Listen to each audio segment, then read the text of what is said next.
The late 1960s, Northern California. A shadow stalked the night. He was a phantom, a whisper of fear that chilled the hearts of lovers and haunted the dreams of an entire generation. He was the Zodiac Killer, and his name was synonymous with terror. His reign of terror began quietly, almost routinely. Two teenagers parked on a lover's lane, gunned down in cold blood. Then another couple attacked in a similar fashion, only one miraculously surviving to tell the tale. The police scrambled, the public panicked. Who was this predator? What drove him? The newspapers clamored for answers, hungry for any scrap of information. And then, the letters began to arrive. Twisted epistles, penned with chilling precision, claiming responsibility for the murders. The Zodiac, as he now called himself, reveled in the fear he instilled, his words dripping with arrogance and a chilling lack of remorse. He wasn't finished, not by a long shot. He had more to say, more to do. The Bay Area braced itself. The game had just begun. The Zodiac's calling card quickly became infamous. Cryptic messages, ciphers he claimed held the key to his identity. He taunted the police, the press, and the public alike, his words a macabre puzzle box he dared them to solve. Newspapers, desperate to appease their terrified readership, printed the ciphers in their entirety.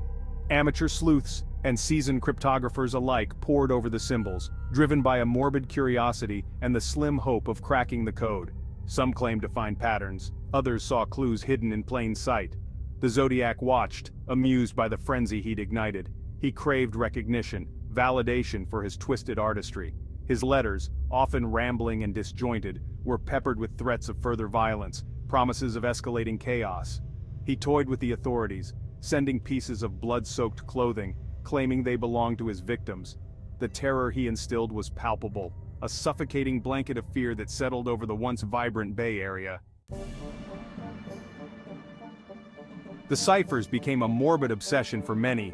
They represented a tangible link to the killer, a puzzle that, if solved, could unmask the monster hiding in plain sight.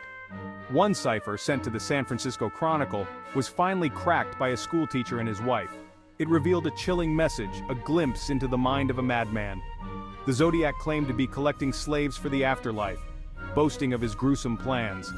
Yet frustratingly, the cipher offered no concrete clues to his identity, only deepening the mystery. The Zodiac's motives remained as elusive as he was. Was he driven by a lust for power, a need to control and instill fear, or was there something more, some deeper psychosis driving him to kill? The questions lingered, unanswered, echoing through the years. Section 4. Faces of Fear. Though the confirmed victims numbered only 5, the Zodiac himself claimed to have murdered 37 people. The true extent of his crimes, like so much else about him, remained shrouded in mystery.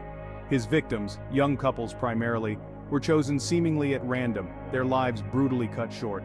David Faraday and Betty Lou Jensen, enjoying their first date, were his first victims. Their murder, a cold-blooded execution on a lonely lover's lane, set the stage for the terror to come. Darlene Ferrin and Mike Mageau, attacked months later, were seemingly chosen at random. Mike, the sole survivor of that attack, provided the only eyewitness account of the Zodiac, describing a heavyset man in a hooded costume. Paul Stein, a cab driver, was the Zodiac's final confirmed victim. Shot at close range, Stein became a symbol of the killer's audacity, his willingness to strike in broad daylight in the heart of the city. The fear he instilled was pervasive, a constant shadow that darkened even the brightest of days. Section 5. The Shadow of Arthur Lee Allen. Over the years, countless suspects emerged, each seemingly plausible, each ultimately failing to fit the puzzle completely. Yet one name has remained stubbornly attached to the case: Arthur Lee Allen. A former schoolteacher with a history of disturbing behavior, Allen was a prime suspect for years. He owned a watch with the Zodiac symbol, wore the same size shoe as a footprint found at one of the crime scenes, and even had a Zodiac brand of watch. He was, by all accounts, a deeply troubled individual. Yet, despite the circumstantial evidence, nothing concrete ever linked Allen to the crimes. DNA evidence analyzed years later failed to match samples collected from the Zodiac's letters. Allen died in 1992, taking his secrets, if he had any, to the grave. The question of his guilt, however, continues to haunt the case.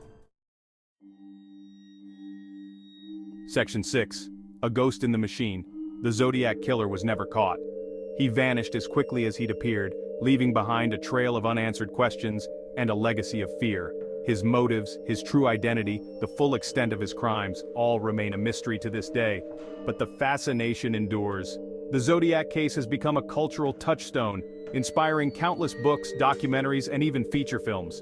Amateur sleuths continue to pore over the evidence, seeking the missing link, the clue that will finally unlock the mystery. The Zodiac, in his twisted way, achieved a strange sort of immortality. He became a symbol of our collective fear, a reminder of the darkness that can lurk even in the brightest of places. And as long as his mystery remains unsolved, the legend of the Zodiac will continue to fascinate and terrify us.